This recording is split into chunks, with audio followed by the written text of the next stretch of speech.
രോഗത്തിൻ്റെ തുടക്കത്തിൽ തന്നെ കണ്ടുപിടിച്ചാൽ ചികിത്സിച്ച് മാറ്റാവുന്ന ക്യാൻസറാണ് ബ്രസ്റ്റ് ക്യാൻസർ.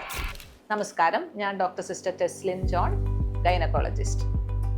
ലോകത്തിൽ ഏറ്റവും കൂടുതലായിട്ട് കാണപ്പെടുന്ന ക്യാൻസർ ബ്രസ്റ്റ് ക്യാൻസറാണ്. എങ്ങനെയാണ് നമ്മളിത് തുടക്കത്തിൽ തന്നെ കണ്ടുപിടിക്കുന്നത്? അതിന് 3 മാർഗങ്ങളാണുള്ളത്. ഒന്നാമത്തെ മാർഗം എന്ന് പറയുന്നത് ബ്രസ്റ്റ് സെൽഫ് എക്സാമിനേഷൻ, അതായത് സ്വയം ബ്രസ്റ്റ് പരിശോധിച്ച് കണ്ടുപിടിക്കുക എന്നുള്ളതാണ്. എന്തൊക്കെയാണ് നമ്മൾ കണ്ടുപിടിക്കേണ്ടത്? ഏറ്റവും കോമൺ ആയിട്ട് കാണപ്പെടുന്നത് ബ്രസ്റ്റിലെ മുഴകളാണ്. എല്ലാ മുഴകളും ക്യാൻസർ ആകണമെന്നില്ല.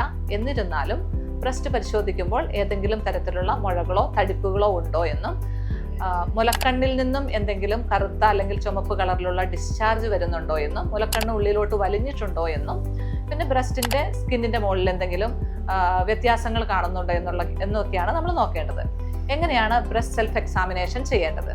നമ്മൾ കുളിക്കുന്ന സമയത്ത് സോപ്പ് തേച്ചതിന് ശേഷം നമ്മുടെ കൈകളുടെ ഫിംഗേഴ്സിന്റെ ഉൾഭാഗം ഉപയോഗിച്ച് വൃത്താകൃതിയിലോ അല്ലെങ്കിൽ മുകളിൽ നിന്ന് താഴേക്ക് എന്ന രീതിയിലോ ആണ് ബ്രസ്റ്റ് പരിശോധിക്കേണ്ടത്. ഇങ്ങനെ പരിശോധിക്കുമ്പോൾ ബ്രസ്റ്റിൽ ഞാൻ ഈ പറഞ്ഞ എന്തെങ്കിലും മുഴകളോ അല്ലെങ്കിൽ മുലക്കണ്ണിൽ നിന്ന് എന്തെങ്കിലും ഡിസ്ചാർജ് വരികയോ അങ്ങനെ എന്തെങ്കിലും കാണുന്നുണ്ടെങ്കിൽ അപ്പോൾ തന്നെ ഡോക്ടറെ പോയി കാണേണ്ടതാണ്.